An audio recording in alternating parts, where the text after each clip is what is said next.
बुधवार दिनांक 28 जानेवारी 2026 रोजी महाराष्ट्र राज्याचे लाडके उपमुख्यमंत्री अजितदादा पवार यांचं विमान अपघातात दुःखद निधन झालं.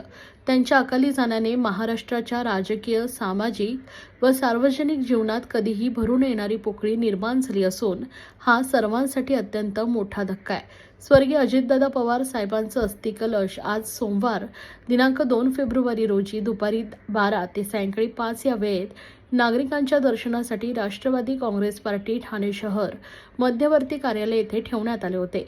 राष्ट्रवादी काँग्रेस पार्टी ठाणे शहर जिल्हा परिवार तसेच माजी खासदार व प्रवक्ते आनंद परांजपे, ठाणे शहर जिल्हा अध्यक्ष नजीम मुल्ला, प्रमोद हिंदूराव यांच्यासह या प्रसंगी आमदार संजय केळकर, आमदार निरंजन डावखरे तसेच राष्ट्रवादी काँग्रेस शरदचंद्र पवार पक्षाचे आमदार माजी मंत्री डॉक्टर जितेंद्र आव्हाड, राष्ट्रवादी काँग्रेस शरदचंद्र पवार पक्षाचे ठाणे शहर जिल्हा अध्यक्ष मनोज प्रधान तसेच राष्ट्रवादी काँग्रेस शरद पवार व अजित पवार या दोन्ही पक्षाचे नवनिर्वाचित नगरसेवक तसेच राष्ट्रवादी काँग्रेस अजित पवार पक्षाचे सर्व पदाधिकारी यांनी उपस्थित राहून स्वर्गीय अजितदादा पवार यांना श्रद्धांजली अर्पण केली आहे. ठाणेकर नागरिकांनी यावेळी अस्थिकलश दर्शनासाठी एकच गर्दी केली होती. यावेळी पत्रकारांनी आमदार जितेंद्र आव्हाड यांच्याशी विविध विषयांवर चर्चा केली आहे. निर्णय घेण्याच्या बाबतीत त्यांचा हातच कोण पकडू शकत नाही. मला एकदा टीव्हीवरती खडसे साहेबांचा आणि माझा वाद चालू असताना खडसे साहेब म्हणाले की एक फाईल त्यांनी 3 दिवसात कशी काय सही केली. म्हटलं 3 दिवसात केली, अजितदादा कुठेतरी चुकलेले दिसत आहेत. म्हटलं ही फाईल त्यांनी 3 तासात सही करायला पाहिजे होती. ते म्हणजे फायलींचा निपटारा, फायली थांबल्या आहेत असं अजितदादांच्या बाबतीत मंत्रालयात कधी घडलंच नाही. सर, जयंत पाटील सोबत एक बैठक पार पडली होती त्यांच्या निवासस्थानी समुद्राला, परंतु आता अजित पवार कोणत्याही प्रकारच्या बैठका झाल्या, परंतु यावरती आता शरद पवारांनी देखील उत्तर दिलेलं आहे की बोलतात की जे बैठकीला उपस्थित होते त्यांना बैठकीबद्दल माहितीच कशी असावी. एकंदरीत काय वाटतंय? खरं तर वरच्या पातळीवरती हा विषय सोडवावा. मला काय माहिती आहे हे मी बोलणं हे मला माझ्या स्वभावात बसत नाही.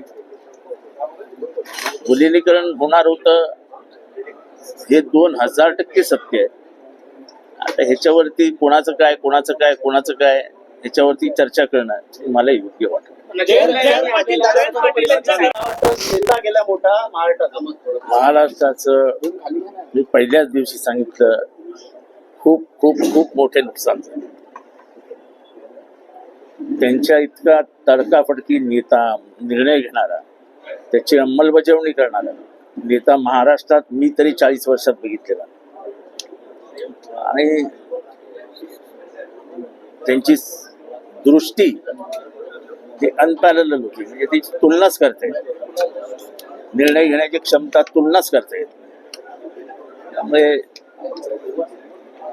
प्रशासनावरती एवढी जबरदस्त पकड असलेला,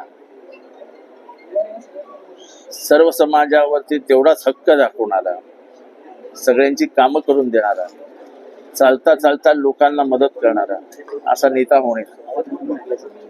कार्यालयात आले, नजीब मुलाशी भेटले, परांजपेशी भेटले, जुने संबंध पूर्ण आठवतात. काय वाटतं येणाऱ्या काळात दोन्ही राष्ट्रवादी बिल्डिंग संदर्भात एकत्र येणार आहे अशी चर्चा देखील सुरू आहे.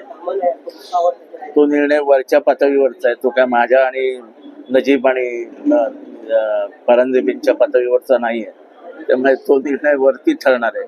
त्याच्याबाबत इथे चर्चा करणं मला वाटतं संयुक्तिक नाही. काही गोष्टी गुप्त असतात, काही गोष्टी कुठे झाल्यात, कशा झाल्यात, त्याच्यात काय बोलणं झालंय हे सगळं जनतेला सांगणं हा माझा स्वभाव नाही आणि मी बोलणार. परंतु ती बैठक विलिनीकरणाची कुठेतरी दोन्ही राष्ट्रवादींना एकत्रित घेऊन तुम्ही माझ्या तोंडातनं कुठलाही काहीही काढू शकत नाही. मी याबाबत काहीही बोलणार नाही.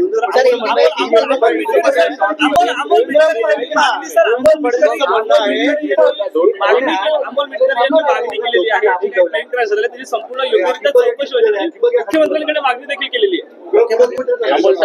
अमोल मटकरेंनी आपलं काम केलंय, त्याच्यावरती त्यांनी काय करावं हे माझं काम आहे का?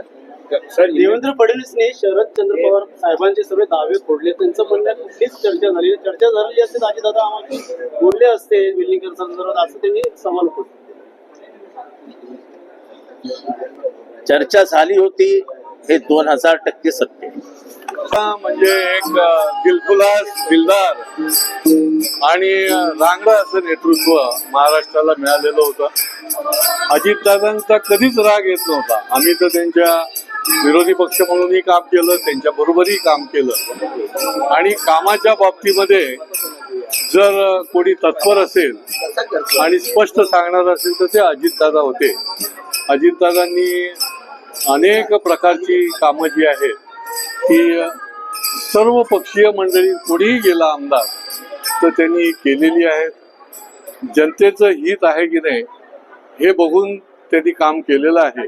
अशा अनेक उदाहरणं आहेत की ज्याच्या माध्यमातून अजितदादांकडे पत्र दिल्यानंतर त्यांनी ताबडतोब ते योग्य त्या दिशेने निकाली लावलेला आहे आणि त्याच्यामुळे उत्तम असा प्रशासक आणि शिस्तप्रिय विधिमंडळामध्ये देखील विधिमंडळाची जी आचारसंहिता आहे ती जर कोणी पाळली नाही तर अजितदादा स्वतः उठून त्या संबंधित नवीन आमदाराला जुन्या आमदाराला सांगत असत की हे अशा प्रकारचं ही इथली प्रथा परंपरा नाही, अशा पद्धतीनेच वागायला पाहिजे.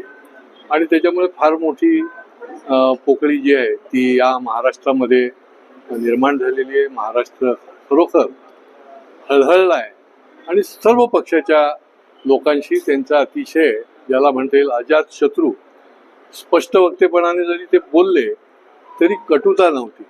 त्यांचं मन जे आहे दिल जे आहे ते साफ होतं आणि त्याच्यामुळेच अजितदादा हे हवे हवेसे सगळ्यांनाच वाटत होते. ओके.